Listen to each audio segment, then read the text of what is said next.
Egg boot చేసుకున్న ప్రతిసారి onions cut చేయడం పెద్ద టాస్క్ అసలు. అవి కట్ చేసినంతసేపు కళ్ళలో వాటర్ ఫ్లో పెరుగుతూనే ఉంటుంది కానీ తగ్గదు.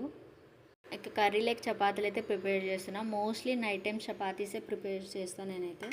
నేను వంటలో బిజీగా ఉంటే ఇక్కడ మా బాబా ఆటలో బిజీగా ఉన్నాడు. సో వాడు ప్రశాంతంగా ఆడుకుంటున్నాడు కాబట్టి నా వంట కూడా ప్రశాంతంగా అవుతుంది.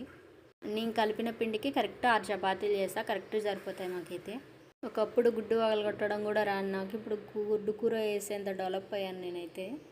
నిజంగా ఒక అమ్మాయి మ్యారేజ్ అయిన తర్వాత చాలా చేంజెస్ జరుగుతాయి తన లైఫ్లో. తన పెళ్ళికి ముందు ఎలా ఉన్నా సరే పెళ్ళి అయినా ఖచ్చితంగా చేంజ్ అవుతుంది. ఇలా కట్ చేస్తున్నప్పుడు 6 కన్నా ఎక్కువ వస్తే ఆ మిగిలిన దాన్ని యాడ్ చేసేసి ఖచ్చితంగా 6 చేస్తే, ఎందుకంటే ఎక్కువైతే మిగిలిపోతాయి తినం ఇంకా. ఇక చపాతీల విషయానికి వస్తే కొంతమంది ఇలా పడుతూ ఒకటేసారి కాల్చేస్తారు, కొంతమంది అన్నీ పట్టిన తర్వాత కాలుస్తారు. ఇక పని కంప్లీట్ అయిన తర్వాత మా వాడికి అయితే ఫుడ్ ప్రిపేర్ చేస్తున్నాను నైట్. వాడికి మోస్ట్లీ నైట్ టైమ్స్ ఈజీగా డైజెస్ట్ అయ్యే ఫుడ్డే పెడతాను. అందుకే ఫస్ట్ యాపిల్ పీల్ తీసిన తర్వాత దాన్ని అయితే ఉడకబెడుతున్నాను. అవి ఉడికేలోపు చపాతీలు కాల్చాలని చెప్పి పెన్నం పెట్టుకున్నాను.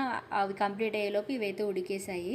వానికి ఇప్పుడు పెట్టే ఫుడ్ ఏంటి అంటే అటుకులు వేయించి పొడి చేసి పెట్టుకున్నా. సో అది 2 స్పూన్స్ పొడి వేసుకొని ఈ ఉడికిన యాపిల్ని స్మాష్ చేసి అందులో వేసి ఒక 5 నిమిషాలు ఉడికిస్తే వాని ఫుడ్ ప్రిపేర్ అయిపోయినట్లే.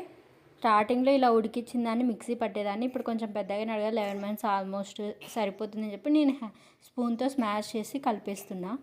ఇక్కడ ఉండలు కట్టకుండా నీట్గా కలుపుకోవాలి. ఉండలు కట్టినట్టు అది గొంతులో అడ్డం పడి బేబీకి ఇబ్బంది అవుతుంది. ఇందులో ఒక టేబుల్ స్పూన్ నెయ్యి అయితే యాడ్ చేశాను. దీనివల్ల ఫ్లేవర్ చాలా బాగుంటుంది కాబట్టి బేబీస్ చాలా ఇష్టంగా తింటారు.